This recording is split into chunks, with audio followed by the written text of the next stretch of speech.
She has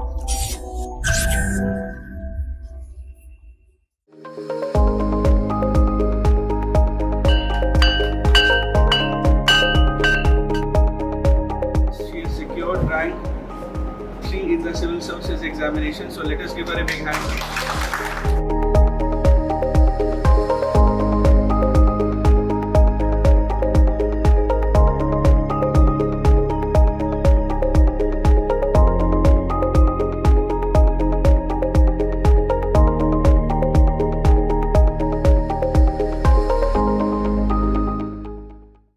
So good evening everyone. So today I promised you all that we'll have all the top 5 ranks. Some years back I said, and today we have all the 5 rank holders. So Ishita and Garima was here yesterday, and so was Mayur and Smriti, and today we have Uma, who could not make it the other day. So today we have Uma Harathi with us. So Uma has been our student for quite some time. She graduated in 2017, and I think she's been our student for past 2 or 3 years.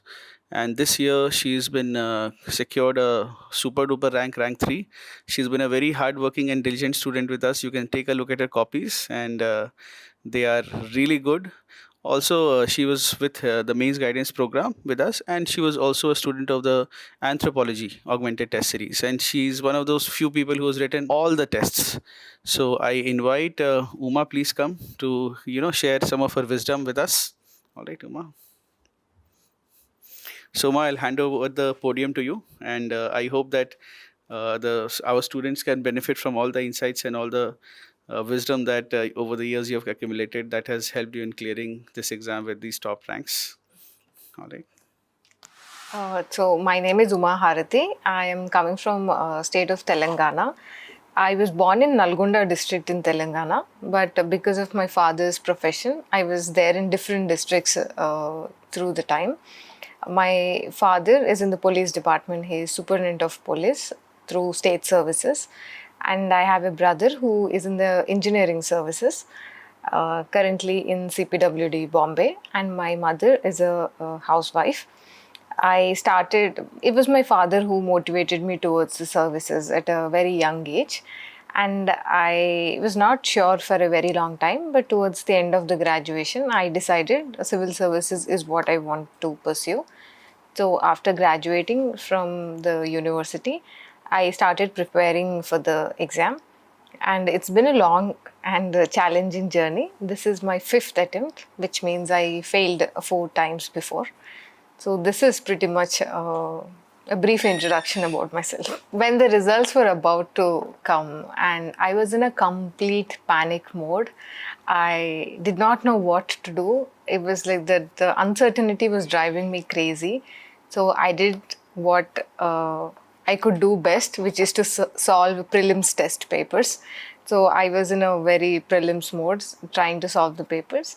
And when I saw the result, so I was going to search for my roll number in the search tab, but then I suddenly saw my name right there at rank 3. I did not believe it. I started asking people if it was fake PDF. But eventually I realized that it's not a fake PDF, and then I cried for about 3 or 4 minutes vigorously. And then I came to my senses, and then I've been relieved since. I came to know about Forum from a friend of mine who had by then already enrolled in the MGP program. And I was just looking at the answer sheets that she was writing. I liked the way questions were framed. I felt they were more analytical, like how they're asked in the actual UPSC exam. And I thought if I'm practicing, then I should be practicing questions which are closer to the actual UPSC standard. So I enrolled in the MGP program. I get motivation by doing something. So I plan a lot. So I have 6-month targets, monthly targets, weekly targets, and daily targets. And whenever I clear those targets, it gives me that kick of motivation that I need. So it's the other way around. Instead of looking for motivation that will make me do things, so I try to do things and get motivation. I read about this in a book called Motivation is a Myth or something like that. And secondly, the support system I had at home was incredible. My parents never questioned my abilities, and they never asked me how long are you going to study, or why don't you pick up a job on the side, or when I'll get married. None of that questions ever cropped up at home.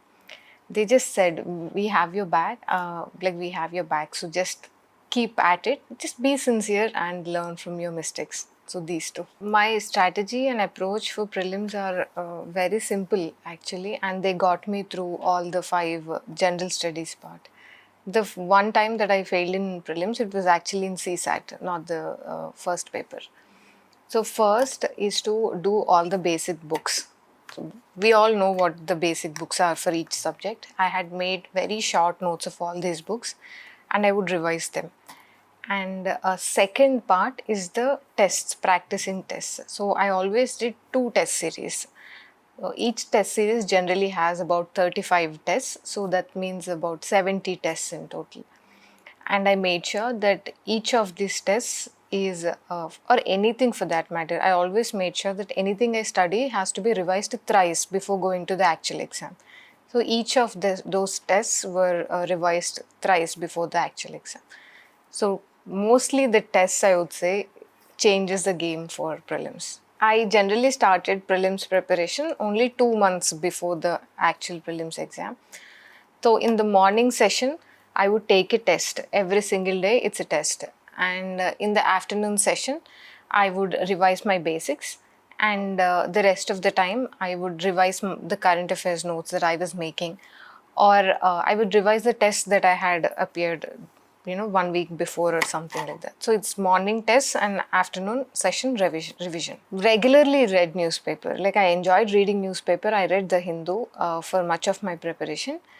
I read it the first thing in the morning, and I picked up, if I felt that something was important for prelims, I picked it up. If something was important for mains, I picked it up. But I tried to make sure that I'm just taking up whatever is needed, not everything, and also in a very concise way. So I had separate notebook for prelims and mains related current affairs. Main change that I've made in this attempt compared to the previous attempts, that is trying to write answers to get marks. So I focused on all those little things which increase scores in the paper, and I told myself that I'm not going to read anything more or accumulate any more content. So I focused on things like preparing introductions and conclusions beforehand for all the topics. I tried to incorporate as many examples as possible, and something as simple as I always used to finish the space given in the paper, not leave any space in the paper. And I used a lot of diagrams, flowcharts, all the things that toppers keep talking about, but this time I actually implemented them. I practiced them in the mock test so that I can implement them in the actual exam. Plan your preparation after prelims or whenever you're taking MGP according to the schedule of the MGP, so that you can study the relevant syllabus and test yourself through the test. And secondly, write them on time. When you write them on time, they correct and give it back to you within 48 hours or so. For those who are appearing for the MGP program this year, I would say plan your preparation as per the schedule of MGP so that you can extract the maximum out of it. And that's how I planned my preparation or my study schedule. And secondly, attempt the MGP tests in time. When you attempt them in time, the forum can check them and give it back to you within 48 hours or so. And such quick feedback is very important because it will help you to quickly look at the mistakes that you've been making so that you will not repeat those mistakes in the next test. And thirdly, please take the suggestions seriously, the feedback that they give, and work on each one of those feedbacks given by forum evaluators so that you can improve little by little over the test. Mainly the thing that matters, which is how the questions are framed. I found the questions to be analytical and close to the standard of UPSC. So when we are preparing for UPSC, then we should also be practicing questions which are close to the UPSC standard. So that is what I appreciated the most. And secondly, if the tests are written in time, the forum returns your checked copies within 48 hours. Which is something I really liked. In general, I think in this exam, 60% of the time should be devoted to practice, because it's a competitive exam. The more you practice, the more you're good at taking an exam. So I would say max 60% of the time should be practice. But yes, you also need your own notes. So refer to the standard books, make your own notes, and make your notes keeping in mind the syllabus and the previous year's questions.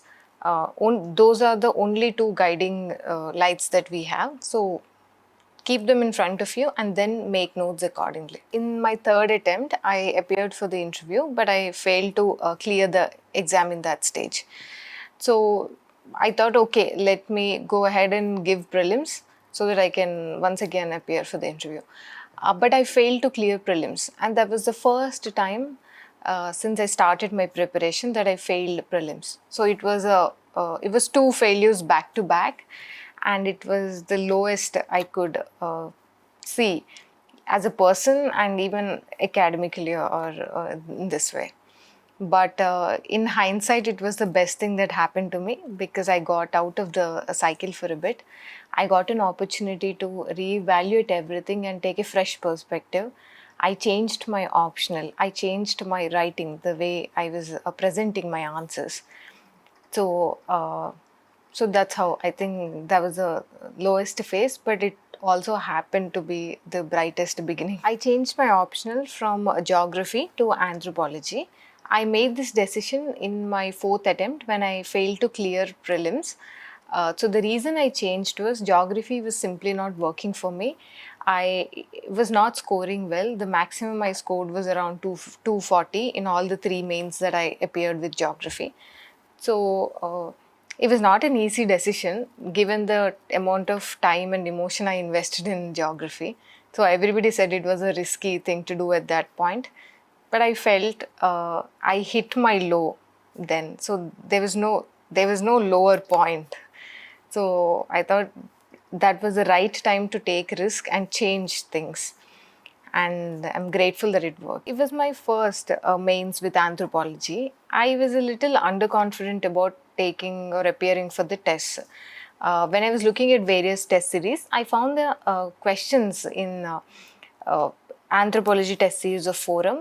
They were curated very relevant to the syllabus in the sense that they helped me cover all the syllabus topics, and they were more like the initial tests were very simple, directly based on the question, previous year's questions, and directly based on the syllabus topics. So, because they were framed in that way, I did not feel scared or underconfident to attempt those. So, I went ahead. Once I started writing and improving, I could attempt the later tests, which were slightly more analytical. So, I think the way the tests were designed and the way questions were framed, I liked that part. My interview panel was Satyavati ma'am's panel. There were no difficult questions as such, but one of the questions that I thought worked in my favor was ma'am asked me, what was I doing for so long, for 5 years? And maybe that question could have made me insecure earlier, but this time I simply admitted that I was making mistakes and learning from those mistakes. So I think this was a nice question, and it came out as the first question. So everything was there on the table. I have had a long journey, and I think there are few qualities that make this journey, short or easier. So for aspirants, I would say the first thing is to have a sense of understanding of the exam. So you must understand the exam on your own. What is the demand of the exam? How do you go about it? This sense of clarity is important. You should not jump into the exam without understanding this.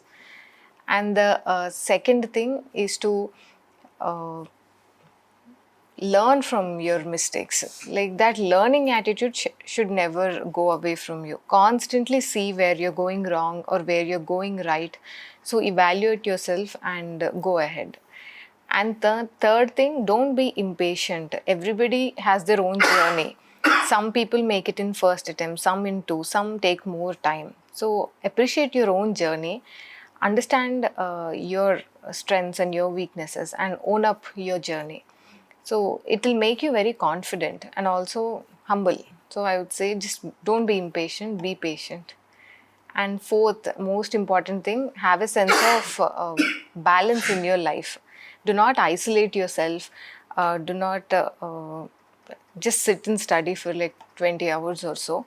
Have a sense of balance, pursue your hobbies, develop your personality in the process. So go ahead with a joyful and balanced approach. The benefits that I got from being a student at Forum was, first, their online program. I was preparing from a small town called Narayanpet in Telangana, and I could attempt all the tests with internet and a printer at home.